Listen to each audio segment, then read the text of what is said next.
আফগানিস্তানের তালেবান সরকারকে প্রথম দেশ হিসেবে আনুষ্ঠানিক স্বীকৃতি দিল রাশিয়া। নতুন আফগান রাষ্ট্রদূতের কূটনৈতিক পরিচয়পত্র গ্রহণ করার মধ্য দিয়ে এই স্বীকৃতি দিয়েছে মস্কো।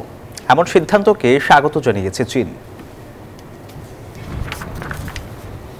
বছর চারেক আগে আফগানিস্তানের রাজধানী কাবুল দখল করে নেয় তালেবান। সেনা প্রত্যাহার করতে বাধ্য হয় যুক্তরাষ্ট্র।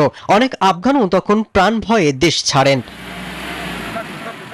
ক্ষমতা দখলের পর থেকে আন্তর্জাতিক স্বীকৃতি আদায়ের চেষ্টা চালিয়ে যাচ্ছে তালেবান সরকার। সেই প্রচেষ্টা অবশেষে কিছুটা সফল হলো তারা। আফগানিস্তানের তালেবান সরকারকে প্রথম দেশ হিসেবে আনুষ্ঠানিকভাবে স্বীকৃতি দিল রাশিয়া। এর অংশ হিসেবে তালেবান নিযুক্ত নতুন আফগান রাষ্ট্রদূতের পরিচয়পত্র গ্রহণ করেছে মস্কো।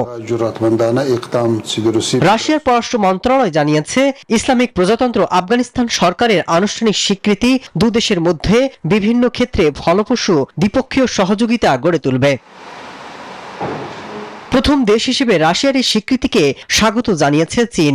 আফগান জনগণের প্রতি বন্ধুত্বপূর্ণ বিদেশনীতি অনুসরণের অঙ্গীকার করেছে দেশটি। তবে মস্কোর এই স্বীকৃতি আন্তর্জাতিক অঙ্গনে বড় প্রভাব ফেলবে বলে মনে করছেন বিশ্লেষকরা। মাসুদ রানা, নিউজ 24। স্বাস্থ্যকর অল টাইম হানিকম, সব সময় অল টাইম হেলদি লাইফ।